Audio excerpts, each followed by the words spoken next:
ठरवलेलं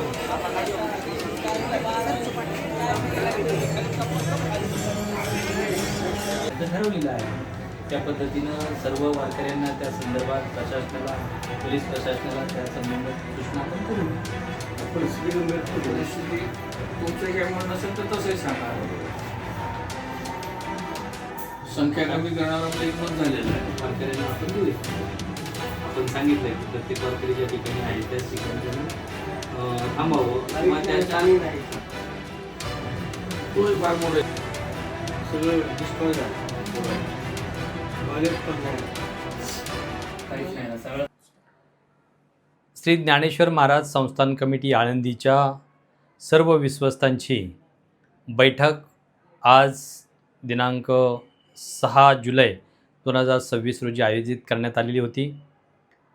आज आळंदीमध्ये जी काही पूरपरिस्थिती निर्माण झालेली आहे त्या संदर्भात सर्व विश्वस्तांनी आपापली मतं मांडली. सर्व मतं विचारात घेऊन आम्ही सर्वांनी एकमतानं प्रस्तांच्या संदर्भात काही निर्णय केलेले आहेत. आज दिनांक 6 जुलै 2026 रोजी महाराष्ट्रभर मुसळधार पाऊस चालू आहे. श्री क्षेत्र आळंदी येथे इंद्रायणी नदीनं धोकादायक पाणी पातळी ओलांडली आहे. त्यामुळे इंद्रायणी नदीवरील तथा आळंदीतील सर्व वाहतूक ठप्प बंद आहे. इंद्रायणी पुलावरील कठडे लाईटचे खांब वाहून गेले आहेत.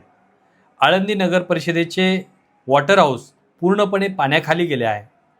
पिण्याच्या पाण्याची व्यवस्था करणे अशक्य झालेले आहे. तसेच पालखी प्रस्थान सोहळ्यासाठी आलेल्या भाविकांच्या दर्शन व्यवस्थेसाठी उभारलेली दर्शनबारीसुद्धा पुराच्या पाण्यात वाहून गेली आहे. सोहळ्यासाठी लागलेले बरेचसे मोबाईल टॉयलेट्सही पुरात वाहून गेलेले आहेत. लाईट बंद आहे. आळंदीमध्ये येणाऱ्या वारकऱ्यांची व्यवस्था करणे अशक्य झालेले आहे. तंबू रॉटेंच्या जागेवर चिखल झालेला आहे.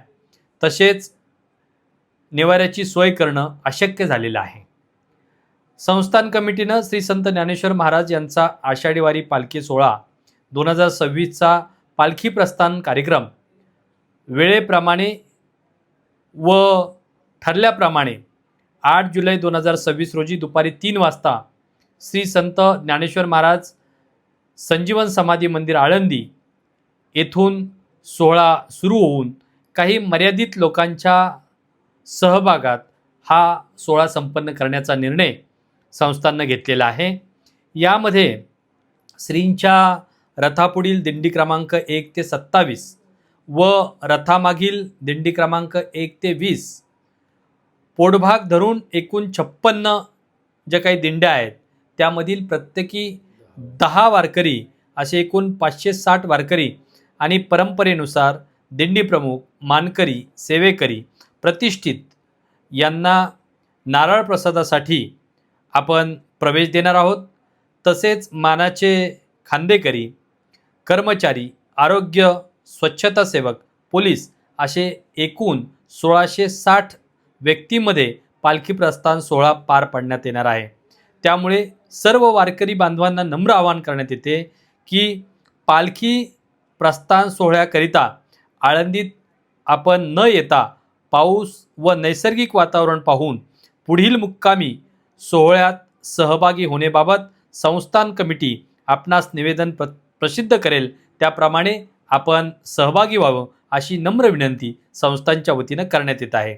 देवस्थानना आपल्या सर्वांच्या सहकार्याची अपेक्षा आहे. रामकृष्ण हरी.